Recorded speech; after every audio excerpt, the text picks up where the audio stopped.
विश्वास का, आस और विश्वास का, जन जन के जीवन की खुशहाली का दर्पण, जन जन के जीवन की खुशहाली का दर्पण, ये है कृषि दर्शन, ये है कृषि दर्शन, ये है कृषि दर्शन। नमस्कार, कृषि दर्शन कार्यक्रम में आप सभी का स्वागत है। किसान साथियों, आज के इस कार्यक्रम में हम बात करने वाले हैं भारत सरकार द्वारा संचालित आदान विक्रेताओं के लिए खास डिप्लोमा कार्यक्रम की। ये डिप्लोमा कार्यक्रम भारत सरकार द्वारा संचालित है और राजस्थान में इसकी नोडल एजेंसी है राज्य कृषि प्रबंध संस्थान दुर्गापुरा। इस विषय पर हम चर्चा शुरू करें इससे पहले आपको विशेषज्ञ से मिलवा देते हैं। आज के कार्यक्रम में इस विषय पर विस्तार से चर्चा करने के लिए हमारे बीच मौजूद है हमारे एक्सपर्ट के मंगल साहब। आप उप निदेशक कृषि हैं और साथ ही इस डिप्लोमा कार्यक्रम के राजस्थान के कोऑर्डिनेटर भी हैं। सर, कार्यक्रम में आपका बहुत बहुत स्वागत है। नमस्कार, धन्यवाद। किसान साथियों, आपको अगर कृषि संबंधी कोई समस्या है तो आप हमें फ़ोन भी कर सकते हैं। हमारे फ़ोन नंबर है 2704-999, दूसरा फ़ोन नंबर है 2704-098 और जयपुर का STD कोड है 0141। सर, सबसे पहले इस डिप्लोमा कार्यक्रम पर हम विस्तार से चर्चा शुरू करें उससे पहले हम जानना चाहेंगे कि राजस्थान में मौसम बदल रहा है, सर्दी का मौसम धीरे धीरे अब कम होने लगा है, फसलें भी बढ़ रही हैं, तो खासकर इस सप्ताह में किसान साथियों को कौन कौन से काम प्रमुखता से करने हैं? हाँ, देखिए हेमलता जी, हमारे किसान भाइयों को जानकारी कि इस समय हमारे खेतों में हम देखते हैं तो गेहूँ की फसल खड़ी हुई है, चना है, सरसों है, सब्जियाँ हैं। और चूँकि मौसम एकदम से उतार चढ़ाव पे है, 3 दिन पहले सर्दी काफ़ी तेज़ थी, अभी तापमान कुछ बढ़ रहा है। ऐसे में किसान भाइयों को बहुत ज़्यादा जागरूक रहना पड़ता है। अगर आप देखते हैं गेहूं की फसल है, गेहूं की फसल में जिन किसान भाइयों ने देरी से बुआई की है, अभी वो पहला पानी दे रहे हैं या कुछ किसान भाई दूसरा पानी दे रहे हैं, तो जैसी उनकी आवश्यकता है, जैसी वहाँ की सिफारिश है, क्योंकि हम देखते हैं कि यूरिया जो हमारा खाद होता है या नाइट्रोजन होता है उसकी आधी मात्रा और फॉस्फोरस पोटास की पूरी मात्रा हम लोग बुआई के साथ साथ दे देते हैं, पर जो हमारी नाइट्रोजन की आधी मात्रा बच जाती है उसको शेष हम 2 भागों में देते हैं। तो जो किसान भाई पहली सिंचाई दूसरी सिंचाई गेहूं में कर रहे हैं वो उस नाइट्रोजन को उसी प्रकार से प्रबंध करें। साथ ही हमारी जो चना की फसल है या सरसों की है, तो सरसों की फसल में मैंने अभी फील्ड में देखा भी है, कई जगह फूल आ रहे हैं, कई जगह फूल झड़ भी रहे हैं। तो हमें किसान भाइयों सावधान रहना है, लगातार उसमें सिंचाई करते रहना है। साथ ही चूँकि अभी तापमान एकदम से बढ़ रहा है, आज हमने देख रहा है काफ़ी बढ़ा हुआ है, तो हमें सावधान रहना है कि मोइले की शिकायत नहीं हो जाए।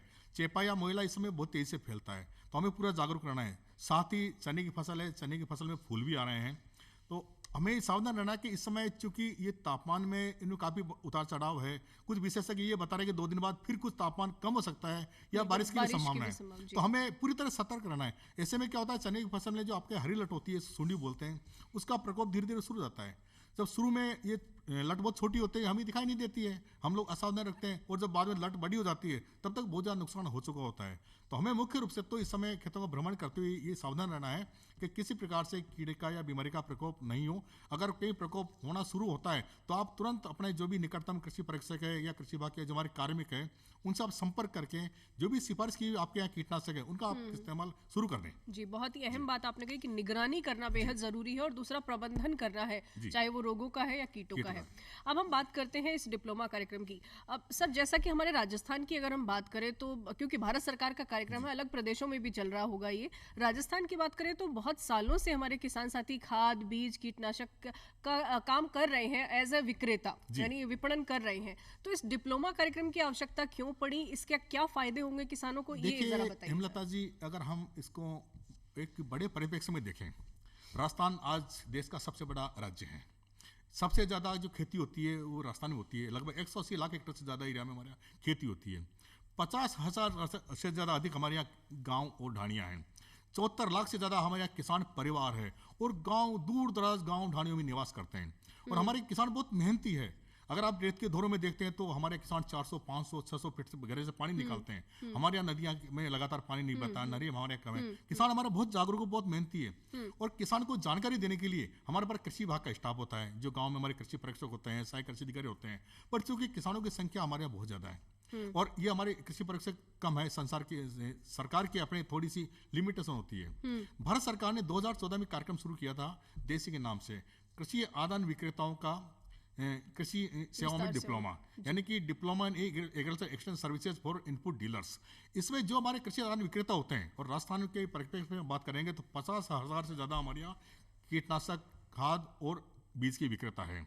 सरकार ने कहा कि ये जो विक्रेता जो बीज बेच रहे हैं, खाद बेच रहे हैं, कीटनाशक बेच रहे हैं, इनको कृषि की जानकारी दी जाए, कृषि तकनीकी जानकारी दी जाए, कीड़ों के बारे में बताया जाए, बीमारियों के प्रबंधन के बारे में बताया जाए, और इनको जो सरकार की योजनाएं हैं उनके बारे में बताया जाए। क्योंकि हमारे किसान योजना अपनाना चाहते हैं, वो पाइपलाइन चाहते हैं, वो फव्वारा चाहते हैं, वो ड्रिप चाहते हैं, पोलियो चाहते हैं। ये कई किसान चूंकि जानकारी नहीं मिल पाती समय पर, तो वो उससे वंचित रह जाते हैं। तो ये एक बहुउद्देशीय कार्यक्रम शुरू किया 2014 के अंदर। भारत सरकार ने एक नोटिफिकेशन जारी किया कि जो भी व्यक्ति बीज, खाद और दवाई बेचना चाहता है उसको या तो बीएससी एग्रीकल्चर में होना जरूरी है, एक तरह से उसकी डिग्री अलाउ कर दी, जरूरी कर दी। दूसरा, अगर बीएससी एग्रीकल्चर में नहीं है तो बीएससी विद केमिस्ट्री, जो बीएससी करने वाला केमिस्ट्री पढ़ता है वो उसको होना जरूरी है। अगर वो उसके पास नहीं है दोनों प्रकार की डिग्रियां, तो वो एक सामान्य जो देसी कोर्स के नाम से कहा गया है डिप्लोमा, वो डिप्लोमा कोर्स कर ले।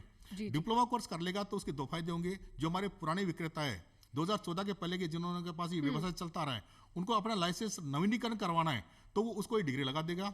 और कोई नया बंदा अगर करना चाहता है इस काम को, क्योंकि अब आजकल इसकी बहुत ज्यादा वैल्यू बढ़ गई, आवश्यकता हो गई है, तो नया बंदा करना चाहता है तो वो इस कोर्स को कर ले। सर, इसमें दो बातें आती है। अब जैसे आपने बताया कि जो पहले से जो खाद, बीज और कीटनाशक का विपणन कर रहे हैं उनको नुकसान नहीं है, वो इसको कंटिन्यू कर सकते हैं, बस इस कोर्स को से उन्हें ज्वाइन करना होगा। और नए लोग भी ज्वाइन हो सकते हैं। वो कोर्स ज्वाइन कर लेंगे तो उसमें सरकार ने उनको एक फायदा और दे रखा है जी। अगर वो पहले से ही लाइसेंस धारी है, पहले से अनुज्ञा पत्र धारी है और वो कोर्स को करता है, तो सरकार ने उसको थोड़ा सा इंसेंटिव के रूप में, जो टोटल इसकी कोर्स की फीस 20,000 है, उसमें से कहा 10,000 भारत सरकार आपको अनुदान रूप में देगी और 10,000 रुपए आप जमा कराएंगे। और अगर तो ये उनके लिए फायदा है जो पहले से ये काम कर रहे हैं। अब सर जो नए लोग जो जुड़ना चाहते हैं, तो सबसे पहले तो पात्रता आती है, क्योंकि क्या पात्रता होगी, कौन कर सकते हैं? इसमें जो सरकार ने जो पात्रता निर्धारित की है वो सेकेंडरी उत्तीर्ण होना जरूरी है, 10वीं पास होना जरूरी है। कम से कम वो 10वीं पास होना चाहिए। उसके ऊपर का आता तो बहुत अच्छा, उसका वेलकम है, पर कम से कम उनको 10वीं उत्तीर्ण होना जरूरी है। जी।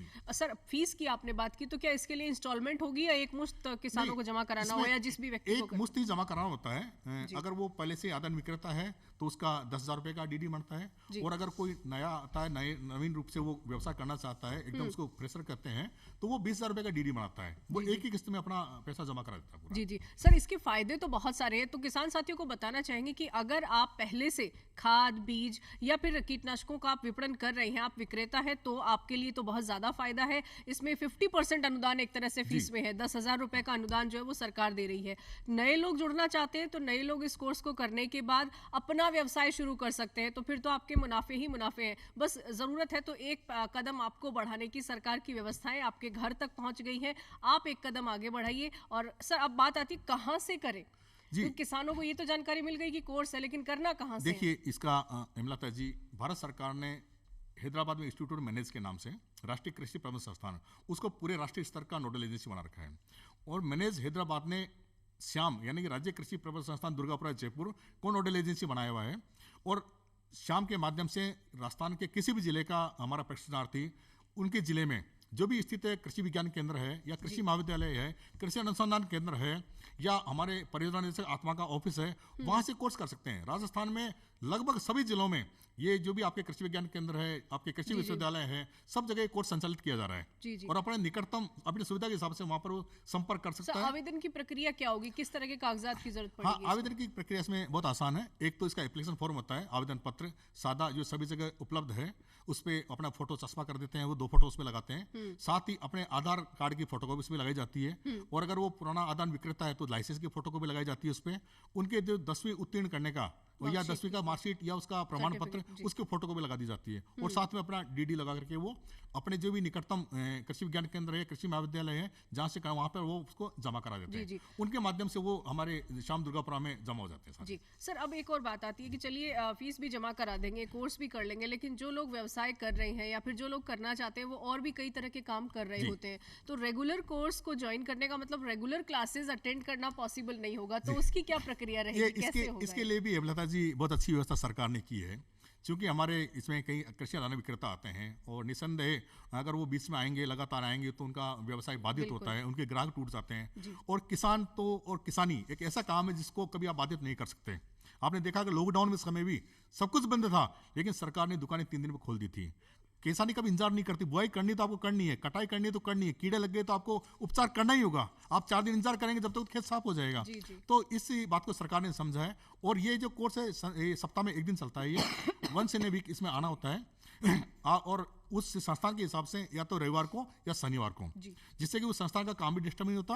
प्लस हमारे जो यानी शनिवार और रविवार दोनों दिन में से किसी एक किसी भी दिन। दिन सुविधा के हिसाब से हमारी सरकार की व्यवस्था यह है कि उस किसान भाई का या कृषि आदान विक्रेता का समय खराब नहीं हो, क्योंकि अमूमन ये लोग रविवार के दिन छुट्टी रखते हैं जी, जी, जी। या शनिवार को छुट्टी रखते हैं। तो दोनों संस्थानों को सुविधा देख ली जाती है। उस दिन सप्ताह में 1 दिन ये आते हैं, तो इनको किसी प्रकार का व्यवसाय में बाधा नहीं होती है। जी, ये बहुत अहम जानकारी सर ने बताई है कि अगर आप कोर्स ज्वाइन करते हैं और रेगुलर क्लास आप नहीं ले पा रहे हैं तो सप्ताह में 2 दिन शनिवार और रविवार दोनों में से किसी भी एक दिन आप जा सकते हैं। ये सुविधा खासकर आप लोगों के लिए है, इस सुविधा का लाभ लीजिए।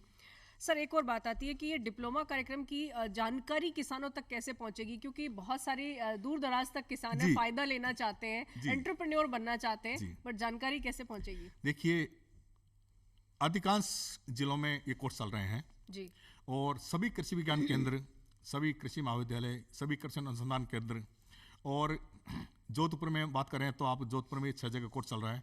कृषि विश्वविद्यालय मंडौर में कोर्स चल रहा है। आपके जोबनेर कृषि महाविद्यालय में, कृषि विश्वविद्यालय में कोर्स चल रहा है। जो पर्यटन निदेशक आत्मा के कार्यालय होते हैं वहाँ पर ये कोर्स चल रहे हैं। और जो भी साथी इस कोर्स को करना चाहते हैं वो अपने निकटतम कृषि कार्यालय में चले जाएं, या उनके जो भी कृषि संपर्क में आ रहे हैं उनसे आप बात कर लें। कृषि जो भी आपके सहायक कृषि, उनसे आप बात कर लें। ये लगभग सारी व्यवस्था सब जगह उपलब्ध है। और हमारा जो कृषि विभाग का जो टोल फ्री नंबर है 1851 वाला, उस पर आप वो जानकारी ले सकते हैं। तो ये आसानी से उनको जानकारी मिल जाएगी। सर, ये तो बात हुई, एक डर रहता है कि जो पढ़ाई करनी है ना, तो वो कक्षा वाला जो एक व्यवहार होता है उससे हमेशा डरते हैं सब। तो इसमें किस तरह की गतिविधियां होंगी, जो सीखने की प्रक्रिया होगी वो क्या होगी? बहुत लाजमी होता है। आपने सही पूछा है लता जी, क्योंकि परीक्षा तो परीक्षा ही होती है। जी, जी। और इसमें भी ये चूंकि आएंगे एक स्टूडेंट के रूप में आते हैं, ये विद्यार्थी के रूप में आएंगे और विद्यार्थी बन के आएंगे तभी वो सीखेंगे। इसमें 40 क्लासेज हुआ करती है, थ्योरी क्लासेज होती है, हमारे लेक्चर्स आते हैं, पढ़ाते हैं। 8 बार फील्ड विजिट होते हैं, उनको फील्ड में लेके जाया जाता है। जो कुछ क्लास में पढ़ाया जाएगा कीड़ों के बारे में, बीमारी के बारे में, वो फील्ड में दिखाया जाएगा कि देखिए ये कीड़ा होता है, ये बीमारी होती है, इस प्रकार के पोषक तत्वों की कमी होती है, उसके कमी के ये लक्षण आते हैं, पत्ता पीला पड़ गया, पत्ता लाल हो गया, पत्ता काला हो गया, सारी चीजें बताई जाती है। पर उनको हम इस प्रकार से तैयार करते हैं, उनका रिकॉर्ड तैयार कराते हैं, उनके ड्राइंग्स तैयार कराते हैं, उनसे स्केचेस तैयार कराते हैं, और बीच बीच में क्विज लेते हैं। यानी कि हर 10 क्लास के बाद उनका क्विज लिया जाएगा, टेस्ट होते हैं। 24 क्लास के बाद उनका हाफ ईयरली एग्जाम होता है, जिसको हम अर्धवार्षिक परीक्षा बोलते हैं। और पूरी जब 48 वीक उनके कंप्लीट हो जाएंगे तब उनका वार्षिक परीक्षा होती है, जिसमें मैंने हैदराबाद के परीक्षा के बाद उनकी देखरेख में सारा काम होता है। वहाँ भी स्पोर्टिंग होता है, वाइवा होता है, थ्योरी एग्जाम होता है। प्रयास ये किया जाता है कि वो कम से कम इतना सीख जाते हैं कि वो जनरली पास इसमें हो जाते हैं हमारे सारे कैंडिडेट। जी, जी, जी। अभी तो ऐसा है कि कहीं 1-2 बार थोड़ा कम रहे, बाकी तो सर, अगर बाई चांस, ये भी एक अच्छा जहन में मेरे सवाल आया कि अगर बाई चांस पास नहीं कर पाए तो क्या दोबारा अप्लाई कर सकते हैं? हाँ, देखिए, वैसे तो उनको पास होने के लिए 40% मार्क्स की आवश्यकता होती है, पर फिर भी किसी कारण बस साथी अगर मान लो उसको क्वालिफाई नहीं कर पाए, वो 40% से नहीं ला पाए हैं, तो हम उनको जो अगला एग्जाम होता है उसमें मौका देते हैं। वहाँ जो कोर्स चल रहा होता है जब उसका नेक्स्ट जो भी कोई कोर्स संचालित होगा, एग्जाम होगा, उसमें हम उनको मौका देते हैं कि वापस वो एग्जाम में बैठे और पास हो जाए। जी सर, एक और सवाल आता है कि ये तो उन लोगों के लिए जो खाद, बीज और कीटनाशक का विपणन कर रहे हैं, एक सवाल उन लोगों के लिए जो सिर्फ कीटनाशी का विपणन कर रहे हैं, उनके लिए क्या कहना चाहिए? देखिए, ये एक्चुअली भारत सरकार में इन कीटनाशी विक्रेताओं ने एक बार ये अपना प्रार्थना पत्र पेश किया कि सर, हम केवल कीटनाशक बेचते हैं और हमारे पास पुराने लाइसेंस है और हमें बीज का और उर्वरक का व्यवसाय नहीं करना है। तो भारत सरकार ने उनको एक अलाउ किया कि जिन विक्रेताओं के पास 2016 के पहले का कीटनाशक लाइसेंस है वो 12 सप्ताह का कोर्स कर सकते हैं। ये जो अभी देसी की बात कर रहे हैं, ये 48 सप्ताह का कोर्स है, ये 12 सप्ताह का कोर्स है। जी। इनको भी सप्ताह में इस कोर्स के बारे में विस्तार से जानूंगी। एक किसान साथी हमारे साथ फोन लाइन पर जुड़ गए हैं। पहले हेलो। Yes ma'am. नमस्कार, कृषि दर्शन में स्वागत है आपका। कौन बोल रहे हैं? नमस्ते मैम, मैं नमस्कार। भैरव बोल रहा हूँ मैम। जी, पूछिए अपना सवाल। ये अभी जो आप इस कोर्स के बारे में बता रहे हैं। जी, नवल किशोर जी, कोर्स के बारे में जानकारी क्या लेना चाहते हैं आप? नवल किशोर जी, क्या जानकारी चाहते हैं आप? मैम आप जो बता रहे हैं अभी किस कोर्स के बारे में बता रहे हैं सर? सर ये कोर्स उन लोगों के लिए है जो या तो खाद बीज और कीटनाशक का विपणन कर रहे हैं यानी बेच रहे हैं, या फिर जो इस व्यवसाय में आना चाहते हैं उनके लिए ये कोर्स है। जी मैम, मैं इच्छुक हूँ मैडम। जी जी जी, आप करना चाहते हैं। आप अगर पूरा प्रोग्राम आप देख रहे हैं तो पूरे प्रोग्राम के दौरान हमने इसी पूरे कार्यक्रम में इसी डिप्लोमा पर हमने चर्चा की है। आप कार्यक्रम में लगातार बने रहें, देखते रहें आप। जी सर, हम कीटनाशी विक्रेताओं के कोर्स की बारे में बात कर रहे थे। आप 12 सप्ताह की जो बात कर रहे हैं उसमें क्या फ़र्क है? दोनों में अगर बात करें हम तो फ़र्क क्या है? देखिए, इसमें फ़र्क इतना ही है कि जिन विक्रेताओं के पास 2016 के पूर्व का जी कीटनाशक का लाइसेंस है और केवल कीटनाशक का ही व्यवसाय आगे तक करना चाहते हैं, उनको अपना अनुज्ञा पत्र नवीनीकरण करवाने के लिए 12 सप्ताह का कोर्स करना आवश्यक है। जी जी जी या तो वो देसी करें, तो देसी में तो तीनों कोर्स, उनके तीनों लाइसेंस अनुज्ञा पत्र नवीनीकरण हो जाएंगे। पर चूंकि वो केवल कीटनाशक का कर रहे हैं तो उनको सरकार ने ये एक तरह से आप ये उनके ऊपर ये रखा है कि आप केवल 12 सप्ताह का कोर्स कर ले। जी जी 12 सप्ताह में वही सप्ताह में एक दिन को आना होगा। ये प्रक्रिया वही रहेगी। ये सारे संस्थान है, उसकी फीस 7600 रुपए है, जी, 7600 रुपए, और वो कोर्स का मॉड्यूल लगभग वही है, पर उनका टाइम केवल 12 सप्ताह रहेगा। जी सर, ये बहुत ही अहम बात आपने कही है कि जो लोग सिर्फ कीटनाशी का व्यवसाय कर रहे हैं उनके लिए ये खाद बीज और कीटनाशी के लिए जो डिप्लोमा कार्यक्रम है, जो कि लगभग कितने सप्ताह का बताया सर आपने? ये 12 सप्ताह का है। सर पहले वाला जो पहले वाला 48 सप्ताह का। 48 सप्ताह का जो प्रोग्राम है उसमें नहीं जाकर आप जो 12 सप्ताह का जो सिर्फ कीटनाशी के लिए है उसको आप ज्वाइन करके अपना जो लाइसेंस है उसको रिन्यू भी करा सकते हैं और नया लाइसेंस लेने के लिए भी आप पात्र हो सकते हैं। सर नहीं, उसमें नया लाइसेंस पात्र नहीं होंगे, उसमें नए तो आएंगे नहीं, उसमें केवल वही आएंगे जिनके पास 2016 पहले से कर रहे हैं। तो ये भ्रांति भी किसानों के बीच में ना रहे कि जो किसान साथी पहले से कीटनाशी के विक्रेता है वो ही इस वाले कोर्स को ज्वाइन कर सकते हैं। सर, ये दो तरह के कोर्स बहुत अहम आपने बताए। अब मेरे मन में जहन में एक सवाल आ रहा है कि जो एंटरप्रेन्योरशिप में आना चाहते हैं, बहुत सारा, जैसे जरूरी नहीं है कि वो खाद बीज या कीटनाशक का विपणन करे, वो कोई और फील्ड में अगर जाना चाहे तो ये कोर्स कितने लाभकारी होंगे? देखिए हेमलता जी, कोर्स बहुत महत्वपूर्ण है। जब ये प्रशिक्षणार्थी 48 सप्ताह तक वहाँ आते हैं, बहुत अच्छी जानकारी मिलती है इनको, कीटनाशक के बारे में, खाद के बारे में, और आपके बीज के बारे में, कीड़े के बारे में, बीमारी के बारे में, और उनको बहुत ही अच्छी जानकारी तैयार हो जाते हैं वो। तो जो लोग व्यवसाय करना चाहते हैं उनको तो चलो क्वालिफिकेशन के लिए हो गया, पर जो व्यवसाय नहीं करते, अपना खुद का फार्म हाउस चलाते हैं, खुद की खेती करते हैं, खुद का एंटरप्रेन्योरशिप डेवलप करते हैं, तो उनको सारी जानकारी मिल जाती है। और कई सारे जो हमारे छोटे होटल्स वगैरह है जिनको फार्म रखते हैं, खुद की अपनी सब्जियां वगैरह ऑर्गेनिक करवाते हैं, वो आते हैं हमारे यहाँ संपर्क करते हैं, क्योंकि वो उनको बहुत बड़ा ज़्यादा एफर्ट नहीं करते। वो कहते हैं सब ऐसा हमें बंदा बताओ जो इस बारे में जानकारी रखते हो। और हमारे यहाँ से जो जानकारी किए हुए, कोर्स किए हुए 4-5 बंदे ऐसी जगह पे अभी काम कर रहे हैं वर्तमान में, क्योंकि जानकारी बहुत अच्छी हो जाती है, इसमें कोई दो राय नहीं है। जी जी, तो वो ये अपना एंटरप्राइज डेवलप कर सकते हैं, खुद का, खुद की खेती भी कर सकते हैं। एक और सवाल मेरे जहन में आ रहा है कि जैसे आपने बताया कि बीएससी एग्रीकल्चर अगर किसी ने किया है तो उनको ये करने की जरूरत नहीं है, लेकिन अगर किसी ने बीए किया है या किसी और विषय में उसने स्नातक किया है या कोई और डिग्री ली है, तो क्या उन्हें इस व्यवसाय में आने के लिए करना होगा? अगर किसी भाई ने बीए किया है या बीकॉम किया है, इवन बीटेक किया है, हमारे आ रहे हैं, जी जी, हमारे बीटेक किए बच्चे आ रहे हैं, बीए किए बच्चे आ रहे हैं, इवन एमए किए बच्चे आ रहे हैं, उनको कृषि में जानकारी चाहिए जी, वो कृषि में जानकारी लेने के लिए तो इससे अच्छा कोर्स, बहुत ही अच्छा कोर्स है ये। जी जी, तो हमारे यहाँ आ रहे हैं वो। जी सर, इसके अलावा आप जो भी एंटरप्रेन्योरशिप में आना चाह रहे हैं, खासकर खाद बीज और विपणन के इस क्षेत्र में, तो युवाओं को आप किस तरह से प्रेरित करना चाहेंगे और खासकर महिलाओं की क्या स्थिति है, महिलाओं के लिए क्या व्यवस्था है? इसमें महिलाएं और पुरुष उनकी समान भागीदारी है, समान सारी व्यवस्थाएं हैं। और मुझे कहते हुए बहुत खुशी हो रही है कि अभी इसमें महिलाओं की एंट्री बढ़ रही है।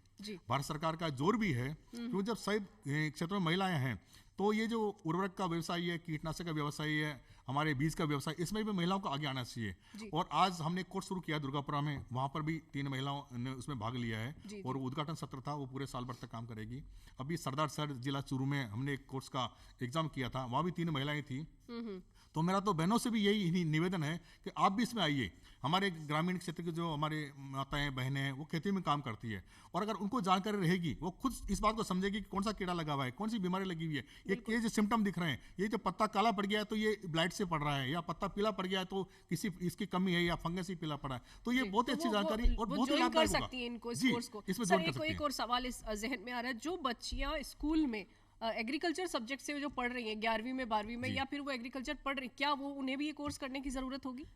हाँ, ये अगर वो 12वीं के बाद बीएससी करने जाती है तो उनका आवश्यकता नहीं है, पर वो 12वीं के बाद अगर बीएससी नहीं करती है और अपना व्यवसाय शुरू करना चाहती है तो इस फील्ड में आ सकती है। तो ये और करना उनके लिए तो होगा बहुत अच्छा रहेगा, क्योंकि उनको काफी जानकारी तो पहले से मिल जाती है, जी, वो जी। जानकारी कन्फर्म हो जाएगी, जी, जी। बिल्कुल पुख्ता हो जाएगी जानकारी उनकी। वो इनके पास सर्टिफिकेट हो जी। जाएगा उसका। जी, बहुत ही अहम जानकारी आपने इस डिप्लोमा कार्यक्रम के बारे में दी सर, आपका बहुत बहुत धन्यवाद। धन्यवाद। तो किसान साथियों, जिस तरह से आज के कार्यक्रम में चर्चा हुई है, ये डिप्लोमा कार्यक्रम खास आप लोगों के लाभ के लिए है। आप जिस भी व्यवसाय में आप काम कर रहे हो, चाहे आप खाद और बीज के विक्रेता हो या फिर कीटनाशक के, आप इस तरह का ये डिप्लोमा कार्यक्रम ज्वाइन करें। आप लाइसेंस ले सकते हैं, अपने व्यवसाय को और आगे बढ़ा सकते हैं।